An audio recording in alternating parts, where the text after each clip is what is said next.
Hello! இன்னைக்கு எங்க அம்மா காலையிலேயே ஒரு வேலை இருக்குது. வேலூர் வரைக்கும் போணும்னு சொல்லிட்டு இருந்துச்சா, கூட நானும் வரேன் அப்படின்னு சொல்லிட்டு காலையிலேயே 2 பேரும் எந்திச்சு கிளம்பிட்டு இருந்தோம். போறது என்னமோ நானும் எங்க அம்மாவும் தான். அதனால 2 பசங்களையும் எங்க அக்காட்ட விட்டுட்டு அப்படியே நானும் எங்க அம்மாவும் கிளம்பியாச்சு. ஃபர்ஸ்ட்டு இங்கேருந்து சிப்காடு பஸ் ஸ்டாண்ட்லேருந்து கிளம்பி சித்தூர் பஸ் ஸ்டாண்டு போய் தான் இறங்கணும். அதுலேருந்து மறுபடியும் ஒரு பஸ் வரும்னு வெயிட் பண்ணி பஸ்ஸே வரல. சரி அப்புறம் ஆட்டோ பிடிச்சி போயிடுவோம்னு சொல்லிட்டு ஆட்டோ பிடிச்சி போயாச்சு. அப்புறம் அங்கே தான் எங்கள் அம்மாவும் ஒரு ஸ்டாண்டில் வர பைக் விட்டுருந்துச்சா, சரின்னு சொல்லிட்டு அப்படியே பைக்கையும் எடுத்துட்டு அப்புறம் ட்ரைபாடு வேறு நாட்டு ஆட்டோவில் வரும்போது ஆட்டோலேயே மறந்து விட்டுருந்துச்சு. அப்புறம் மறுபடியும் அந்த ஆட்டோக்காரனுக்கு ஃபோன் பண்ணி அந்த ட்ரைபாடை வாங்கிட்டு அங்கேருந்து எங்கள் அம்மா வேறு ஹாஸ்பிட்டல் போயிட்டு ஒரு செக்அப் பண்ணணும்னு சொல்லிட்டு இருந்துச்சா, அதனால் அங்கேயும் போயிட்டு எல்லா வேலையும் முடிச்சுட்டு ரிட்டன் வரும்போது அப்படி ஒரு கடையிலன்னு ஜூஸ் தான் குடித்தோம்.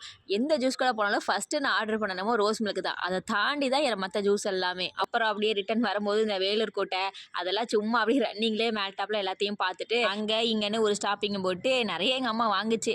வாங்கிட்டு அப்படியே நாங்களும் வீடு வந்து சேர்ந்துட்டோம். வீட்டுக்கு வந்து பார்த்தா என் 2 பசங்க நல்லா ஸ்லீப்பிங் மூடில் இருந்தானுங்க. சரி தூங்கட்டும் அப்படின்னு சொல்லிட்டு வந்தது எல்லாத்தையும் எங்கள் அக்காட்ட எடுத்து காட்டிட்டு அப்பாடா அப்படின்ட்டு ஒரு கொண்டையை தூக்கி போட்டாச்சு. அப்புறமா போய் கை கால் மூஞ்செல்லாம் கழுவிட்டு நல்லா ஃப்ரெஷ்ஷப் ஆகிட்டு மதியம் சாப்பிடலாம் அப்படின்னு சொல்லிட்டு போய் உட்காந்தாச்சு. மதியம் சாப்பிட்றதுக்கு சாப்பாடு, சாம்பார், ரசம், அப்புறம் பீட்ரூட் பொரியல், அப்பளம், இது போக காலிஃப்ளவர் சில்லி இதெல்லாம் போட்டு வச்சுருந்தாங்க அக்கா. அப்படியே வந்த டயர்டுக்கு எல்லாத்தையும் ஒரு புடி பிடிச்சிட்டு தூங்கலான்னு பார்த்தா மணி வர 5க்கு மேலே ஆகிட்டே. சரி இதுக்கப்புறம் எங்கேயாவது போய் தூங்க அப்படின்னு சொல்லிட்டு எங்கள் அம்மா சாமி கும்பிட்றதா உட்காந்து பார்த்துட்டு